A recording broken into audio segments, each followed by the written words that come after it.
Hello दोस्तों, आज हम बात करने वाले हैं नंदा देवी राजात यात्रा के बारे में। ये एक रहस्यमय यात्रा है और प्रत्येक 12 वर्षों में आयोजित होती है। दोस्तों, उत्तराखंड राज्य के चमोली ज़िले से शुरू होने वाली नंदा देवी यात्रा को पूरी दुनिया के लोग जानने लगे हैं। अगर आप इस यात्रा के बारे में जानना चाहते हैं तो इस वीडियो को शुरू से लेकर अंत तक ज़रूर देखें। दोस्तों, नंदा देवी राजात यात्रा उत्तराखंड में शुरू होने वाली अपने तरह की एक अनोखी यात्रा है या अनोखा सांस्कृतिक कार्यक्रम है। यह यात्रा कुमाऊं तथा गढ़वाल की सांस्कृतिक एकता का प्रतीक है। यह विश्व की एक अनोखी पदयात्रा है, यानी कि इसमें पैदल यात्रा की जाती है जो प्रत्येक 12 वर्षों में एक बार आयोजित होती है। नोटी चमोली गढ़वाल से यात्रा प्रारंभ होने के पश्चात उत्तराखंड के विभिन्न क्षेत्रों, स्थानों तथा गांवों से वहां के देवी देवताओं के निशानों, छतरियों तथा डोलियों के साथ निकलती है, जो अलग अलग स्थानों से नोटी से शुरू होने वाली यात्रा के साथ शामिल होती हैं। प्राचीन काल में गढ़वाल के राजा द्वारा इस यात्रा का आयोजन किया जाता था। नंदा उत्तराखंड हिमालय वासियों की लोक देवी है। यहाँ नंदा को ब्याही गई बेटी के रूप में पूजा जाता है। माना जाता है कि ऋषि सौम्य, हेमंत ऋषि और मेना के घर नंदा का जन्म हुआ था। बचपन में मेना का विवाह कैलाशवासी शिव के साथ हुआ था। शिव अपने ध्यान में लगे रहते थे। नंदा को कैलाश में अकेलापन लगता था। वहाँ उसे अपने मायके की याद आती थी। तब नंदा को मायके बुलाया जाता था और एक अंतराल के बाद बड़े प्यार से और उल्लास के साथ वहाँ के वासी अपनी आराध्य बेटी को ससुराल भेजते थे।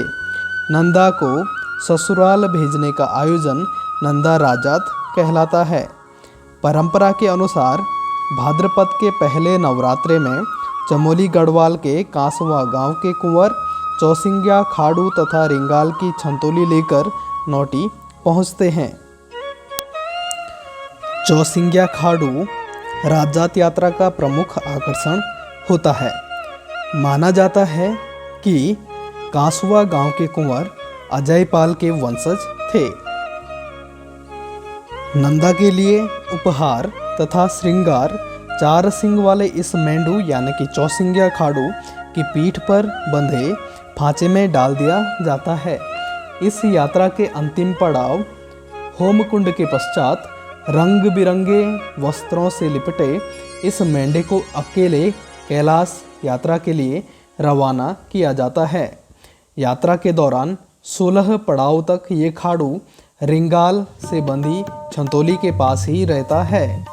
20वीं सदी की पहली नंदा देवी राजात यात्रा संभवतया सन 1905 में हुई थी।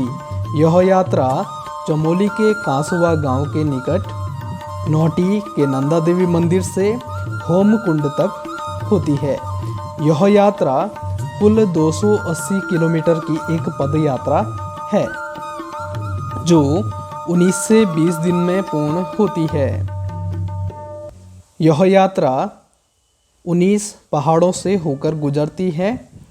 इस यात्रा में नंदा देवी के ससुराल क्षेत्र का पहला पड़ाव कुलसारी पड़ता है, जो कि चमोली जिले में स्थित है, जो कि 9वां पड़ाव है। तथा इस यात्रा का सबसे महत्वपूर्ण पड़ाव 10वां पड़ाव नंदकेसरी है, जहां पर कुमाऊं के लोग अपनी कुलदेवी के साथ यात्रा में शामिल होते हैं। इस यात्रा का 13वां पड़ाव वाण गांव है, जो कि चमोली जिले का सबसे बड़ा गांव भी है, जिसके बाद कोई भी मानव बस्ती नहीं है। इसी गांव में नंदा देवी का भारवाहक देवता लाटू देवता यात्रा में शामिल होता है। प्राचीन काल में इस यात्रा के 22 पड़ाव होने के प्रमाण मिलते हैं। चमोली में स्थित बेदनी बुग्याल में बेदनी कुंड नामक स्थान पर नंदा देवी की पूजा ब्रह्म कमलों से की जाती है। इस यात्रा का अंतिम पड़ाव होमकुंड है, जो कि त्रिशूल पर्वत की तलहटी पर बसा हुआ है। इससे पहले अंतिम नंदा देवी राजात यात्रा 18 अगस्त 2014 से 6 सितंबर 2014 तक हुई थी और इससे भी पहले यह यात्रा सन 2000 में संपन्न हुई थी, यानी कि कुल 14 वर्षों के अंतराल में अंतिम यात्रा हुई थी। नंदा देवी की इस यात्रा को हिमालय का महाकुंभ भी कहा जाता है। तो दोस्तों, ये थे नंदा देवी राजात से संबंधित कुछ महत्वपूर्ण तथ्य। और यदि आपको वीडियो पसंद आती है तो वीडियो को लाइक करें, कमेंट करना ना भूलें और वीडियो को ज़रूर सब्सक्राइब करें और कमेंट में ये ज़रूर लिखें कि आपको नेक्स्ट वीडियो किस टॉपिक से रिलेटेड चाहिए। मिलते हैं नेक्स्ट वीडियो में। See you soon, good luck, bye bye, take care.